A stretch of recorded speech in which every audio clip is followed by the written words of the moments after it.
ഞാനിന്നിവിടെ ചെയ്യാൻ പോകുന്നത് ശീമച്ചക്ക കൂട്ടുകറിയാണ്. സാധാരണ നാടൻ സ്റ്റൈലിൽ നാട്ടിൻപുറങ്ങളിൽ ചെയ്യുന്ന അതേ രീതിയിലുള്ള ശീമച്ചക്ക കൂട്ടുകറി. അതിനാവശ്യമായിട്ടുള്ളത് നമ്മുടെ ശീമച്ചക്ക. ഇതിൻ്റെ പകുതിയാണ് നമുക്കിന്ന് ആവശ്യമായിട്ടുള്ളത്. ചെറിയ ഉള്ളി, വെള്ളുള്ളി, മസാലക്കൂട്ട്, മഞ്ഞൾപ്പൊടി, ഉപ്പ്, ഗരം മസാല, മല്ലിപ്പൊടി, മുളക് പൊടി, ഇത്രയും മസാലക്കൂട്ട്.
കടുക്,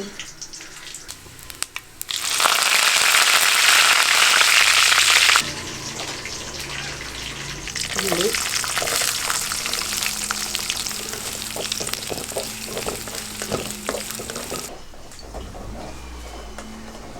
വെളുത്തുള്ളി, ഇഞ്ചി, പച്ചമുളക്,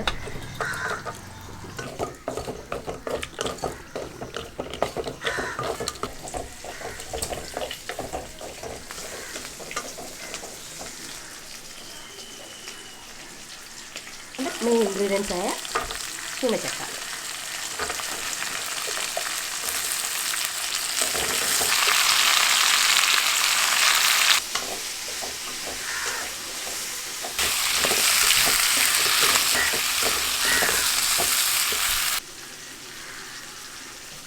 ഇതിനെ നമ്മൾ ഉപയോഗിക്കുന്നത് ഇൻസ്റ്റൻറ്റ് തേങ്ങാപ്പാൽപ്പൊടി.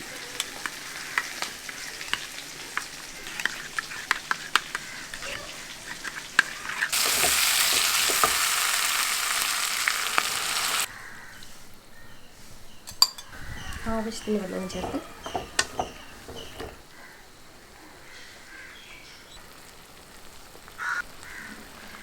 അല്പം ഉപ്പ് ഇട്ട് കൊടുക്കുക ആവശ്യത്തിന്.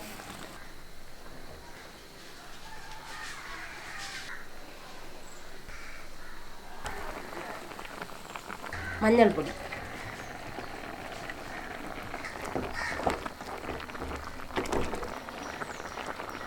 കുരുമുളക് പൊടി,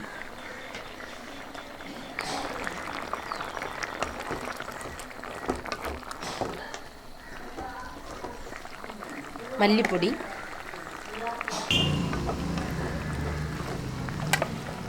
ആവശ്യത്തിന് മുളക് പൊടി.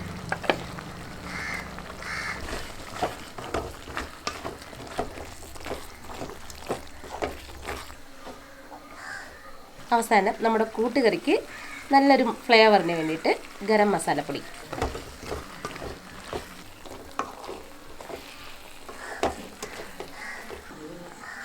നമ്മുടെ കൂട്ടുകറി തയ്യാർ. ഈ കൂട്ടുകറി നമ്മുടെ ചോറിനോടൊപ്പവും ചപ്പാത്തി, അപ്പം എന്നിവയോടൊപ്പം കഴിക്കാൻ നല്ല ടേസ്റ്റാണ്.